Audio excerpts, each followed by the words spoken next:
Hello guys. तो last lecture में हम समुच्चय की बेसिक डेफिनेशन और उनका निरूपण कैसे करते हैं ये देखे थे। साथ में हम उदाहरण कुछ देखे थे और एक्सरसाइज किए थे। आज हम क्लास को उसी के आगे बढ़ाते हैं। तो आज हमें जो पढ़ना है उसमें है समुच्चय के विभिन्न प्रकार। ठीक है, क्या हमें पढ़ना है? समुच्चय के विभिन्न प्रकार।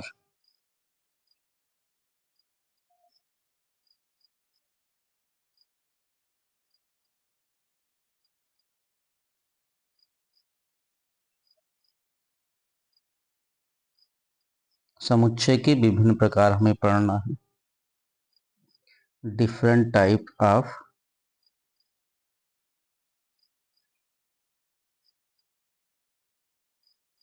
सेट्स।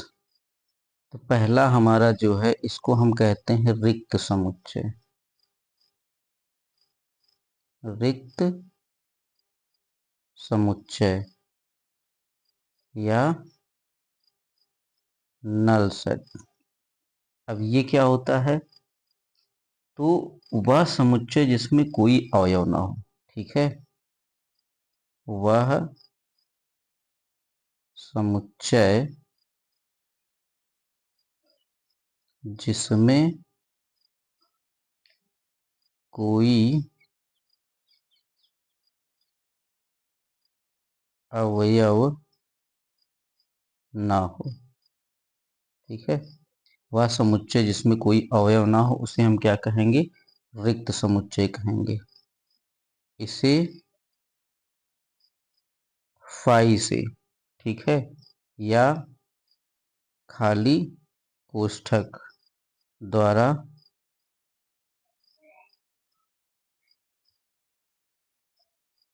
प्रदर्शित करते हैं। ठीक है, तो ये हमारा क्या हो गया? रिक्त समुच्चय हो गया। वह समुच्चय जिसमें कोई अवयव ना हो। ठीक है, इसे फाई या केवल कोष्ठक द्वारा प्रदर्शित करते हैं। अब कुछ उदाहरण लेते हैं। जैसे हमने उदाहरण ले लिया, ठीक है, फाई सच दैट एक्स एक ऋणात्मक पूर्णांक है। एक ऋणात्मक पूर्णांक है। ठीक है, जिसका वर्ग -1 है।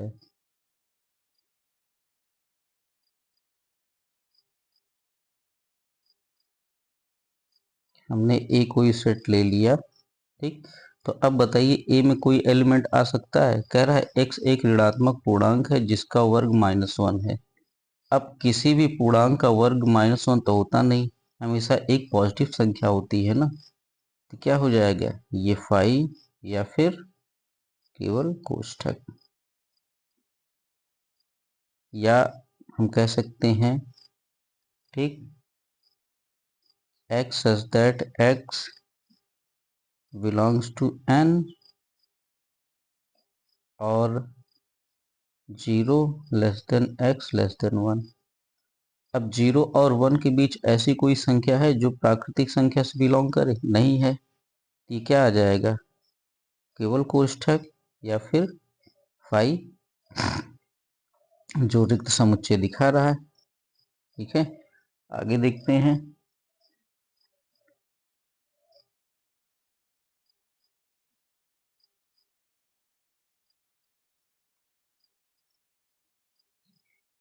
x says that x एक सम संख्या है जो 2 से विभाज्य नहीं है। ठीक है, x एक सम संख्या है जो 2 से विभाज्य नहीं है। तो क्या ये पॉसिबिलिटी है? ऐसी कोई संख्या हमें मिल सकती है जो 2 से विभाज्य ना हो और वो सम हो? नहीं हो सकता ना। तो ये क्या हो जाएगा? 5, या तो फिर आपका नल सेट हो जाएगा। ठीक है। अब कुछ नोट है, कुछ नोट है किसके बारे में? रिक्त समुच्चय के बारे में। ठीक है। तो अगर ऐसे कहीं पे लिखा आ जाए तो ये रिक्त समुच्चय नहीं होगा। ठीक है।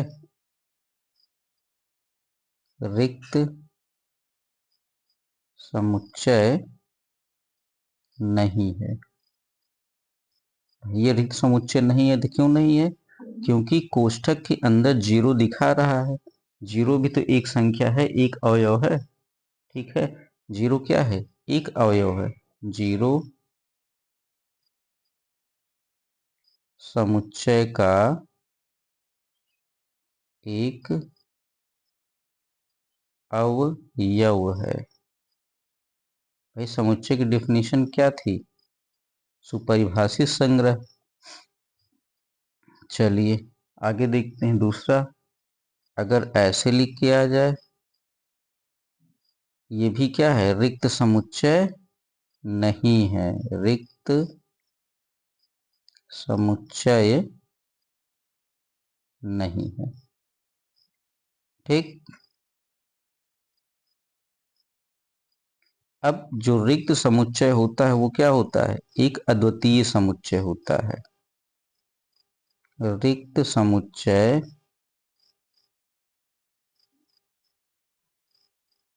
एक अद्वितीय या यूनिक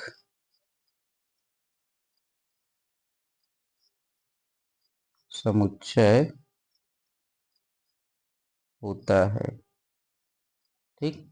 रिक्त समुच्चय एक अद्वितीय या यूनिक समुच्चय होता है। ठीक है। तो ये कुछ पॉइंट्स हैं रिक्त समुच्चय के बारे में। अब आगे देखते हैं। हमारा जो दूसरा टाइप है उसको हम बोलते हैं एकल समुच्चय।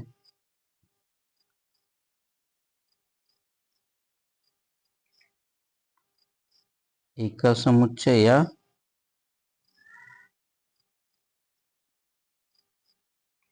सिंगलटन।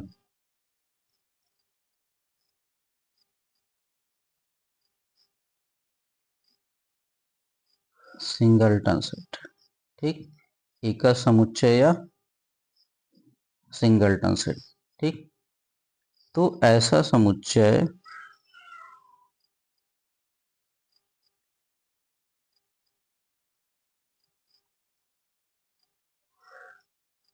जिसमें केवल एक अवयव हो। ठीक। ऐसा समुच्चय जिसमें केवल एक अवयव हो उसे हम क्या कहेंगे? एकल समुच्चय या फिर सिंगलटन सेट। ठीक। जैसे अभी आपने किया था 5 या फिर 0। ठीक। ये क्या है? एकल समुच्चय।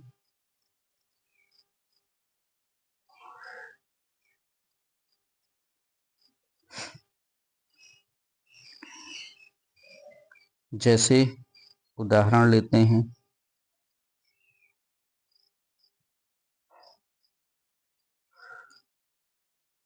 भारत के वर्तमान राष्ट्रपति का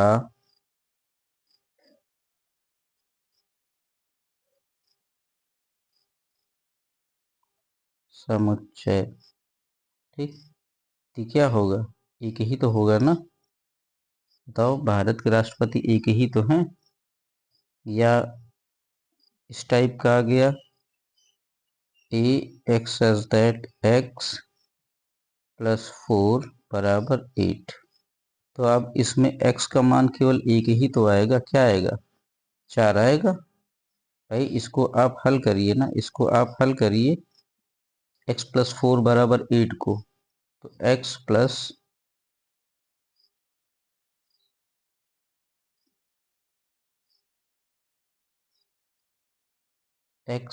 4 बराबर 8, x बराबर क्या हो जाएगा, 8 माइनस का 4 बराबर कितना आ जाएगा, 4।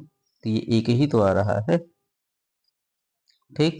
इसी तरह 5 है, 0 है, ये सब क्या है, ये एकल समुच्चय के उदाहरण हैं। आगे देखते हैं, अगला टाइप हमारा तीसरा, इसमें क्या है, परिमित तथा अपरिमित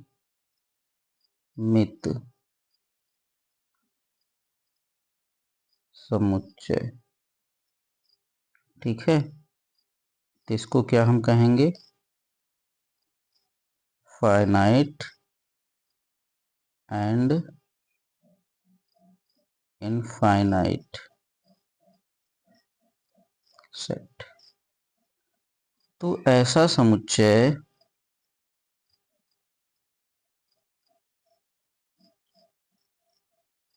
जिसमें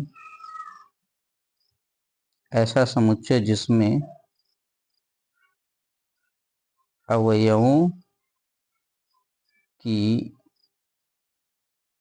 संख्या को गिन सकते हैं,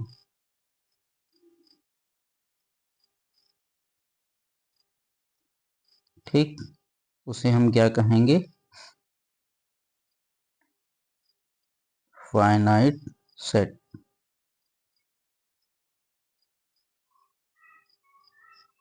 उसे फाइनाइट सेट कहते हैं। जैसे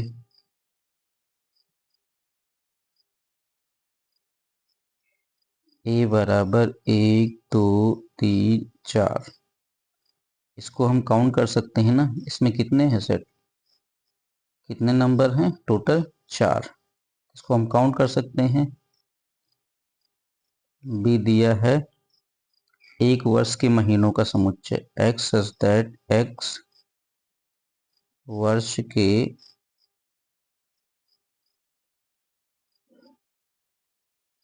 महीनों का समुच्चय।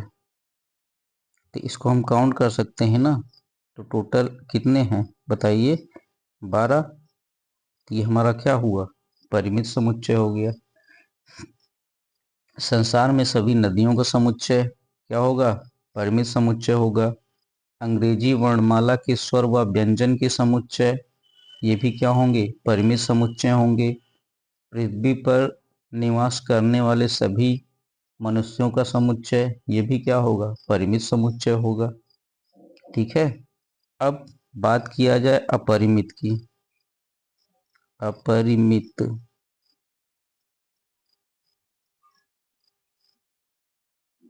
समुच्चय, ठीक।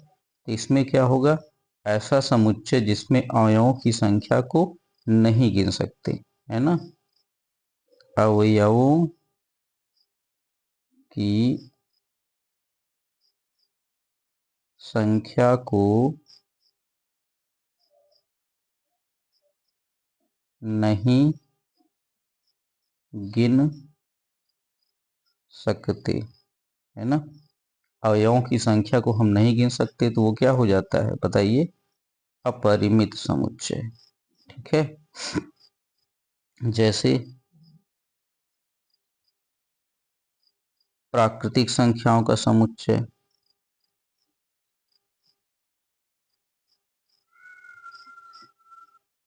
प्राकृतिक संख्याओं का समुच्चय, क्या इसे हम काउंट कर सकते हैं बताइए, नहीं कर सकते।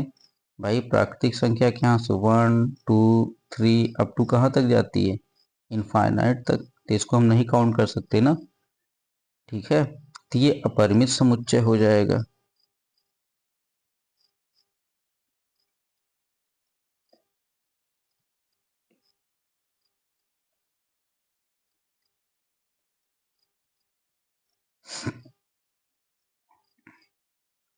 और बताइए एग्जाम्पल।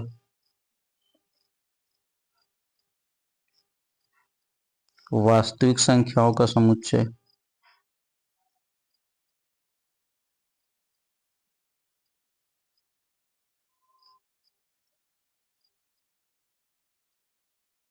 Real number. ठीक है। जब प्राकृतिक संख्या नहीं होती, ये भी क्या है, अपरिमित समुच्चय का उदाहरण है। ठीक। एक रेखा पर स्थित सभी बिंदुओं का समुच्चय। अब ये एक रेखा खींची गई है, अब इस पे कितने बिंदु स्थित हैं हम नहीं बता सकते ना। तो एक रेखा पर स्थित सभी बिंदुओं का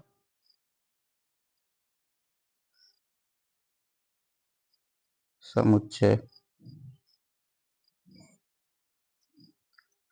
अब इसके लिए कुछ नोट है, देखते हैं क्या है।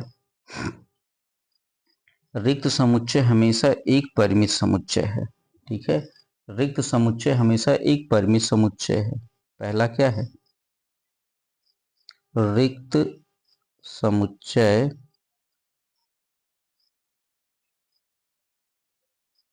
हमेशा एक परिमित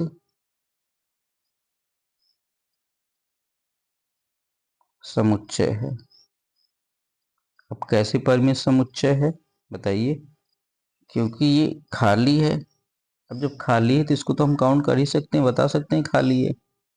ठीक है। इसी तरह एकल समुच्चय,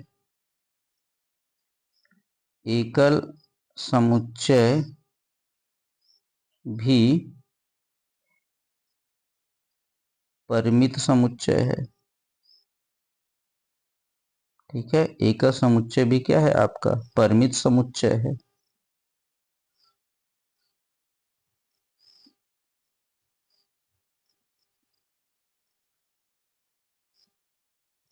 ठीक।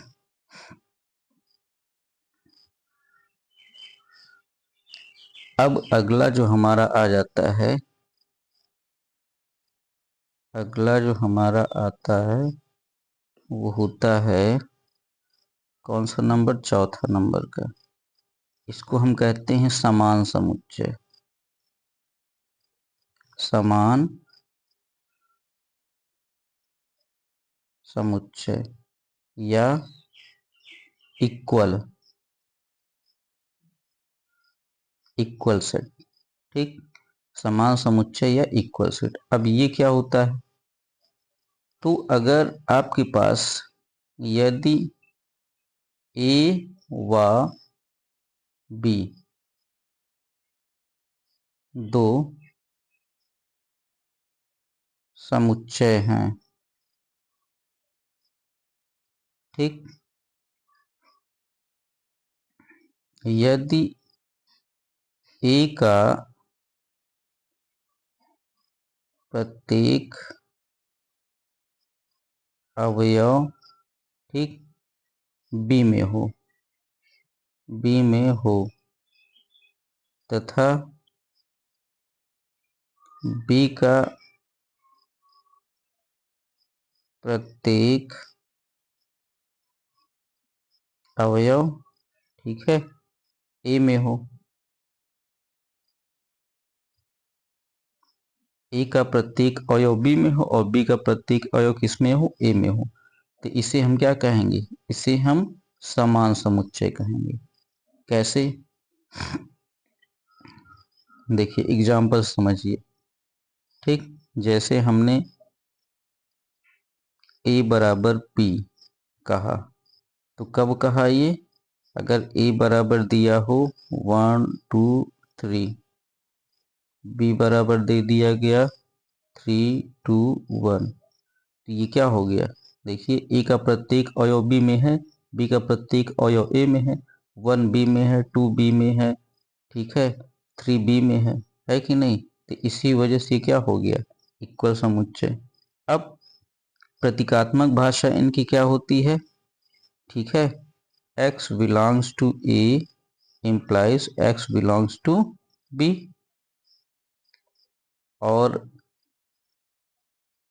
b belongs to x belongs to b implies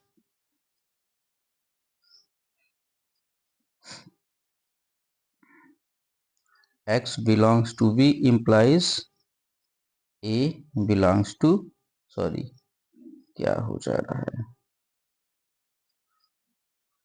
x belongs to a, तो यही क्या हो जाएगा बताइए, a बराबर b इक्वल सेट।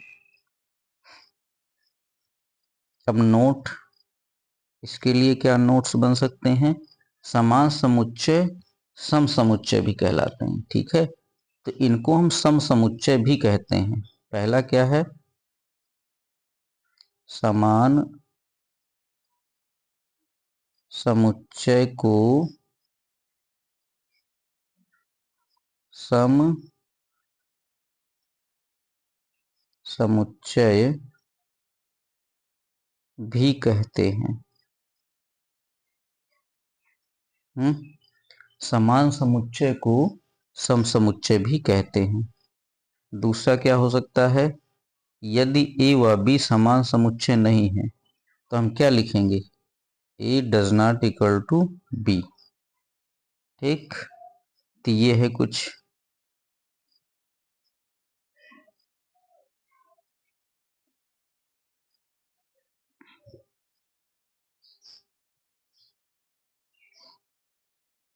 अब अगला हमारा क्या होता है, अगला हमारा होता है समतुल्य समुच्चय, ठीक, कहते हैं समतुल्य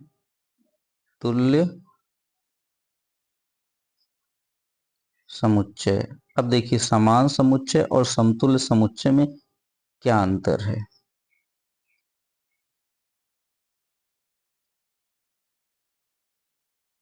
इक्विवेलेंट सेट, वो इक्वल सेट होता है, ये इक्विवेलेंट सेट होता है। अब मान लीजिए आपके पास दो सेट हैं ए और बी, इनके अवयवों की संख्या और बी के अवयवों की संख्या अगर बराबर है तो उसी को हम क्या कहेंगे, समतुल्य समुच्चय कहेंगे, ठीक है। लिखो, यदि समुच्चय ए व बी के अवयवों की संख्या समान है, ठीक। यदि समुच्चय ए व बी के अवयवों की संख्या समान है तो उसे समतुल्य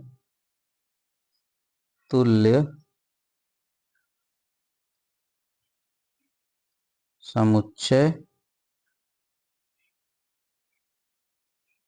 कहते हैं, है ना। उसे हम क्या कहेंगे, उसे समतुल्य समुच्चय कहेंगे, ठीक। जैसे ए बराबर 1 2 3 4 5, बी बराबर A E I O U। अब देखिए इसमें टोटल कितने नंबर हैं, 5। बी में कितने हैं टोटल, 5। तो दोनों की संख्या समान है ना, दोनों की संख्या समान है तो ये क्या हो गए, समतुल्य समुच्चय हो गए।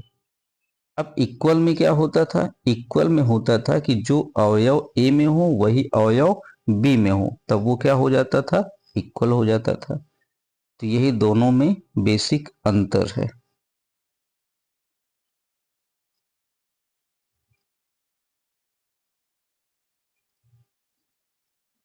अब यहाँ पे नोट एक है, ठीक, समान समुच्चय, ठीक, समान समुच्चय हमेशा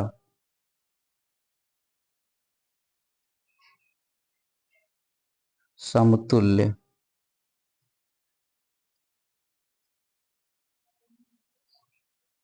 समुच्चय होते हैं। ठीक, लेकिन समतुल्य समुच्चय समान समुच्चय नहीं होंगे। ठीक है, ये याद रखिएगा। अब समुच्चयों का समुच्चय बात आती है। ठीक है, अगला हमारे पास क्या है? समुच्चयों का समुच्चय। ठीक, set of sets, set of sets, ये क्या होता है? यदि किसी समुच्चय ए के अवयव भी समुच्चय हो। ठीक, यदि किसी समुच्चय ए के अवयव भी समुच्चय हो तो ए को समुच्चयों का समुच्चय कहते हैं। ठीक है, क्या लिखेंगे? यदि किसी समुच्चय ए के अवयव भी, यदि किसी समुच्चय ए के अवयव भी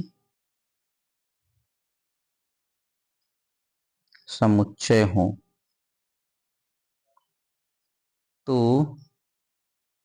ए को समुच्चयों का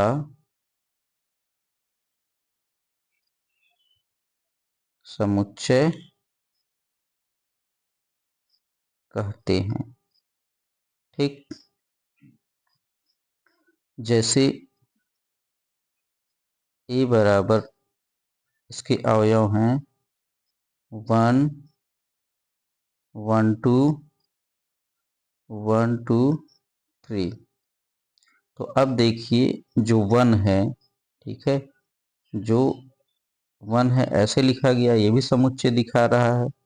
1 2 कोष्ठक के अंदर ये भी समुच्चय है। 1 2 3 कोष्ठक के अंदर ये भी समुच्चय है। तो अब ए क्या है? समुच्चयों का समुच्चय है ना। इन सारे समुच्चयों को ए के अवयव बना दिए गए, ये क्या हो गया? समुच्चयों का समुच्चय। अब जो फाई है, ठीक है, जो फाई है एकाकी समुच्चय है। ठीक है, एकाकी या सिंगलटन समुच्चय है। अब इसका अवयव क्या है बताइए? ये एक सिंगलटन है, लेकिन इसका अवयव क्या है बताइए? अवयव रिक्त समुच्चय है ना।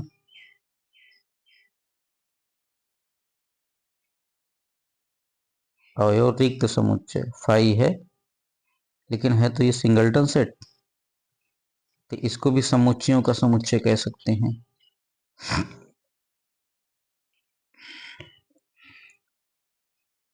तो आज हमने काफी कुछ देखा। टाइम देखते हैं कितना हुआ, 28 मिनट। ठीक है, कुछ एग्जाम्पल किया जाए, या एग्जाम्पल आप देखिएगा। ठीक है, चलो अच्छा करते हैं।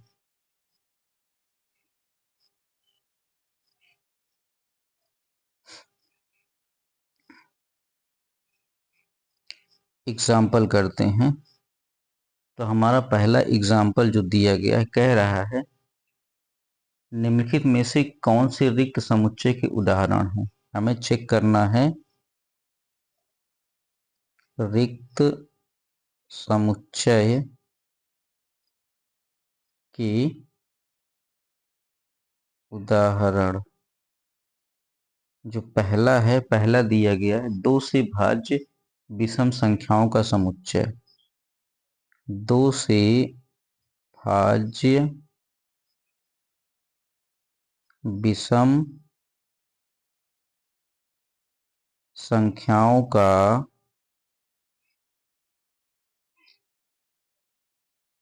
समुच्चय। ठीक, तो अब बताइए 2 से भाज्य कोई विषम संख्या होती है? नहीं होती है, तो ये क्या आ गया? रिक्त समुच्चय आ गया। ठीक, अगला कह रहा है x सच दैट x एक प्राकृतिक संख्या है तथा x लेस देन 6 व x ग्रेटर देन 8। कह रहा है कि x सच दैट x एक प्राकृतिक संख्या है, साथ में ठीक x लेस देन 6 व x लेस देन 8।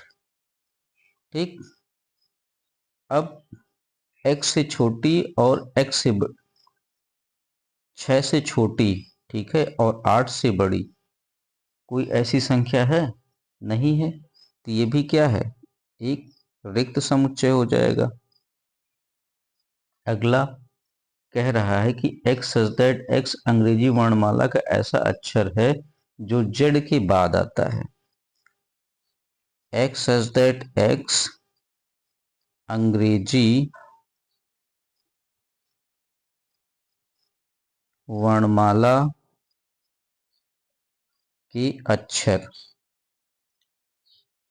जो z के बाद आता है। ठीक, x सच दैट x अंग्रेजी वर्णमाला के अक्षर जो z के बाद आता है। तो ऐसा है कोई? नहीं है। तो ये भी क्या हो जाएगा? फाई हो जाएगा। ठीक है, आगे देखते हैं। कह रहा है निम्न में से कौन एकल समुच्चय है? निम्न में से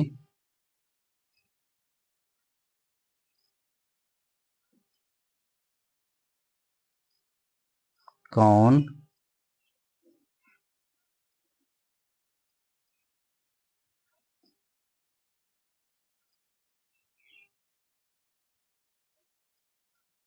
एकल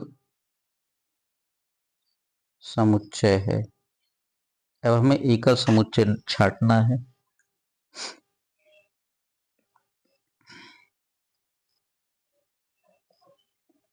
तो एकल समुच्चय जैसे पहला है, ठीक, ए बराबर दिए हैं फाई। तो ये आपका एकल समुच्चय है क्योंकि फाई एक अवयव दिखा रहा है कोष्ठक के अंदर। ठीक है, ए बराबर दिया है, ये भी एकल समुच्चय है। 0 एक अवयव दिखा रहा है। ए बराबर दिए हैं x such that x plus 6 बराबर 6। यहाँ पे x का मान कितना आएगा? 0। तो ये भी एक है। ठीक, अगला है हमारा ए बराबर x सच दैट x और x का मान क्या है? 11 less than x less than 13। ठीक, साथ में x किससे बिलोंग कर रहा है? प्राकृतिक संख्या से। तो 11 और 12 13 के बीच में एक संख्या है ना, 12। ठीक, तो ये भी क्या है? एकल समुच्चय है। उसके बाद कह रहा है next example x such that 5x बराबर 7, जहाँ पे x किससे बिलोंग कर रहा है? परिमेय संख्या से। तो यहाँ x का मान कितना आ रहा है बताइए? 7/5। तो ये भी आपका क्या हुआ? एकल समुच्चय हुआ। ठीक है, तो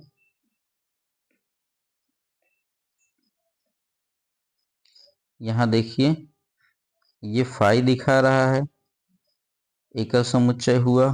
ठीक, ये भी 0 एकल समुच्चय हुआ। यहाँ पे 0 आ गया, एकल समुच्चय। यहाँ 12 आ गया, ठीक, इसलिए एकल समुच्चय। और यहाँ परिमेय संख्या बिलोंग कर रहा है। परिमेय संख्या क्या होती है? p/q के रूप में हम लिख सकते हैं। q का मान 0 नहीं होना चाहिए। यहाँ देखिए 7/5 आया, तो ये भी क्या हुआ आपका? बताइए, ये भी आपका एकल समुच्चय हो गया।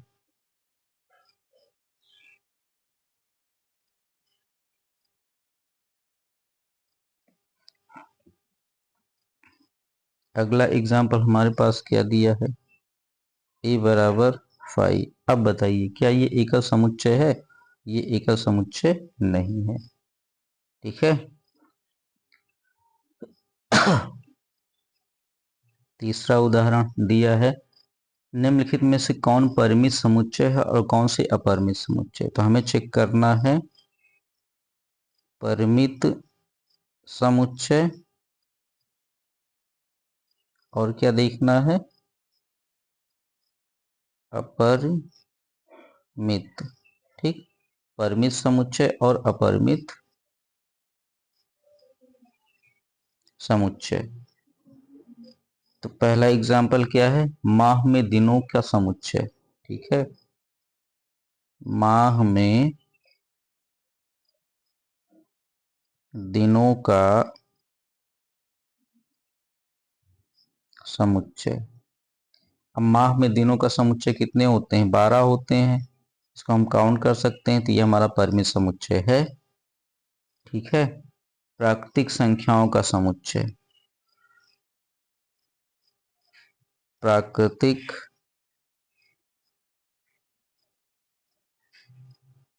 संख्याओं का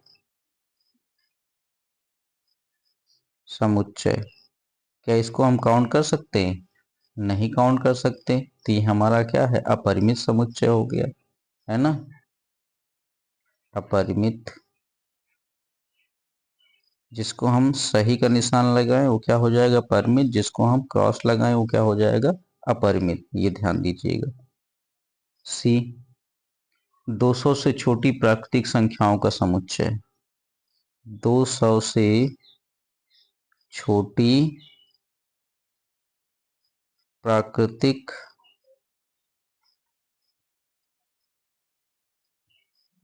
संख्याओं का समुच्चय। ठीक है, तो ये आपका क्या हो गया? परिमित। भाई 200 से छोटी प्राकृतिक संख्या मतलब 1 से लेके 199 तक, इसको हम काउंट कर सकते हैं, तो ये आपका परिमित हो गया। अगला डी, दो प्राकृतिक संख्याओं के बीच अपरिमेय संख्याओं का समुच्चय। दो प्राकृतिक संख्याओं के बीच अपरिमेय संख्याएं बहुत सारी होती हैं, इनको हम काउंट नहीं कर सकते, तो ये हमारा क्या हो जाएगा? अपरिमेय अपरिमित। ठीक, दो प्राकृतिक संख्याओं के बीच, ठीक, दो प्राकृतिक संख्याओं के बीच अपरिमेय संख्याओं का समुच्चय। ये क्या हो जाएगा?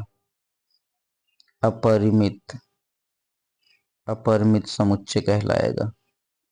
ठीक है, इसी तरह अब ओरल हम पढ़ देते हैं, समझ जाइएगा। सभी अभाज्य सम प्राकृतिक संख्याओं का समुच्चय। ठीक है, सभी अभाज्य, अब इसको तो हम काउंट कर सकते हैं ना, तो ये परिमित होगा। ठीक, अगला है 3 से छोटे सभी पूर्णांकों का समुच्चय। अब 3 से छोटे कितने पूर्णांक होते हैं? पहले तो हमें पता होना चाहिए कि पूर्णांक होते क्या हैं, बताइए। तो 0 प्लस माइनस 1 प्लस माइनस 2 वाले संख्या यही तो होते हैं पूर्णांक। अगर नंबर लाइन पे इनको लिखो तो ये 0 आया। ठीक, इधर -1 -2 -3 कहाँ तक? माइनस इनफाइनाइट तक कह रहा है। ठीक, 2 से कम। अब 2 से कम इधर बहुत सारे नंबर है ना, कहाँ तक जा रहे हैं? ठीक है, माइनस इनफाइनाइट से 2 के बीच में, तो इसको हम काउंट नहीं कर सकते हैं ना, तो ये हमारा क्या हो जाएगा? अपरिमित। ठीक, क्या हो जाएगा? अपरिमित हो जाएगा। ठीक, 3 की गुणांकों का समुच्चय। ठीक है, 3 के गुणांकों का समुच्चय। अब 3 के गुणांक कितने होते हैं? बहुत सारे होते हैं। ठीक है, अनंत तक, तो क्या इसको हम काउंट कर सकते हैं? नहीं काउंट कर सकते, तो ये क्या हो जाएगा? अपरिमित हो जाएगा। फिर किसी रेखा पर पड़ने वाले बिंदुओं का समुच्चय, है ना, क्या है? किसी रेखा पर पड़ने वाले बिंदुओं का समुच्चय, तो ये अभी हमने पढ़ा था, ये भी क्या हो जाएगा? हमारा अपरिमित हो जाएगा। फिर मनुष्य के सिर पर बालों का समुच्चय। अब सिर में जितने बाल हैं, आजकल तो लोगों बाल ही नहीं है। ठीक है, तो इनको भी हम काउंट कर सकते हैं, तो ये हमारा क्या हो जाएगा? परिमित। फिर रिक्त समुच्चय, इसको तो हम काउंट कर सकते हैं, खाली होता है, तो ये भी क्या हो जाएगा, परिमित समुच्चय। ठीक है।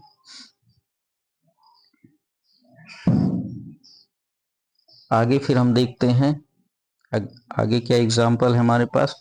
कह रहा है निम्न समुच्चय युग्म में समान। अब समान वाले और असमान वाले तो आप अच्छे से जानते हैं कि जिनके अवयव क्या हैं, बराबर हैं, वो समान है, और जिनके अवयव बराबर नहीं है वो असमान है।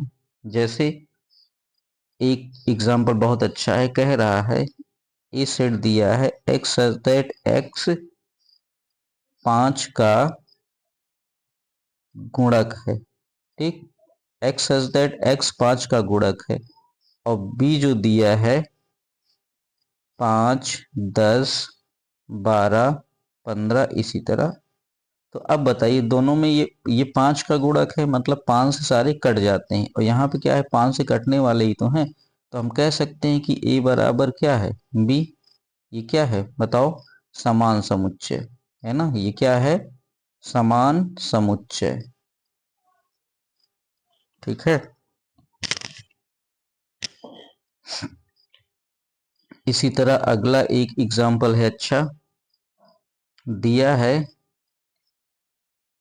ए इक्वल टू एलॉय में अक्षर। ठीक, और बी बराबर दिया है लॉयल में अक्षर। ठीक, तो अब ये दोनों बराबर है ना, समान समुच्चय होंगे कि नहीं बताओ। समान समुच्चय ये होंगे कि नहीं होंगे, होंगे ना। देखिए एल भी है, ओ भी है, वाई भी है, ए भी है। ठीक है, एल भी है, तो कितने अक्षर यहाँ पे है, ए एल ओ वाई। ठीक, यहाँ पे भी हमें क्या मिला, ए एल ओ वाई। तो अब कहीं न कहीं अक्षर बराबर हैं, तो ये क्या हो गया हमारे पास, एकल क्या बोलते हैं, समान समुच्चय। ठीक है, ये क्या हो गया, समान समुच्चय। इसी तरह हम क्या चेक कर लेंगे, तुल्य समुच्चय। अब तुल्य समुच्चय में क्या है, अवयवों की संख्या बराबर होनी चाहिए, है ना। तुल्य समुच्चय, तुल्य समुच्चय हमने क्या पढ़ा था, अगर दो सेट है तो एन ए बराबर एन बी होना चाहिए। अवयव कुछ भी हो लेकिन उनकी संख्या क्या होनी चाहिए, बराबर होनी चाहिए। ठीक है। उसके बाद लास्ट एग्जाम्पल देखते हैं, यदि r वास्तविक संख्याओं का समुच्चय है तो बताइए।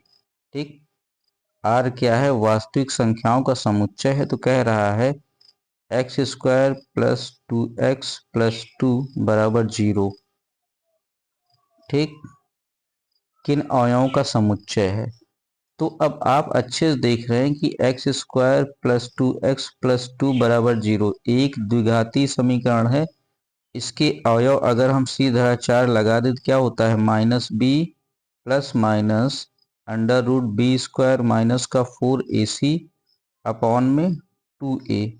जब इसको हम अप्लाई करेंगे तो आ जाएगा -2 प्लस माइनस बी का मान बताओ, 2 दूनी 4 माइनस का 4a1c2 अपॉन में कितना 2a1। ठीक, तो ये सीधे सीधे कितना आ जा रहा है, सीधे सीधे ये आ जा रहा है -2 प्लस माइनस, सीधे सीधे ये आ जाएगा -2 और अंदर बचेगा। ठीक है, 4 दूनी 8 -4 बटे बताओ कितना 2। तो अब अगर इसको हम सॉल्व करते हैं, ठीक, इसको हम सॉल्व करते हैं तो -2 प्लस -2 अंडर रूट 2i आएगा। माइनस का क्या होता है, आई होता है अपॉन 2, सॉल्व होके आ जाएगा -1 प्लस माइनस आई। अब ये क्या है देखो, ये वास्तविक संख्या से रिलेट कर रहा है, नहीं कर रहा है, तो इस वजह से ये क्या हो जाएगा हमारा रिक्त समुच्चय। ठीक है, तो अब एक्सरसाइज जैसे हमने एग्जाम्पल बताए ऐसे ही एक्सरसाइज में सवाल हैं। ठीक है, तो बालाजी बुक का 1.2 एक्सरसाइज आप प्रैक्टिस करिए। बाकी अगले वीडियो में हम देखते हैं। वीडियो अगर अच्छा लग रहा हो तो लाइक करिए, कमेंट करिए, शेयर करिए। अच्छा लग रहा हो या बेकार लग रहा हो, कुछ भी अगर सुधार की गुंजाइश है, ठीक है, तो आप कमेंट करिए और ऐसे वीडियो के साथ अपनी पढ़ाई जारी रखिए। बहुत बहुत धन्यवाद।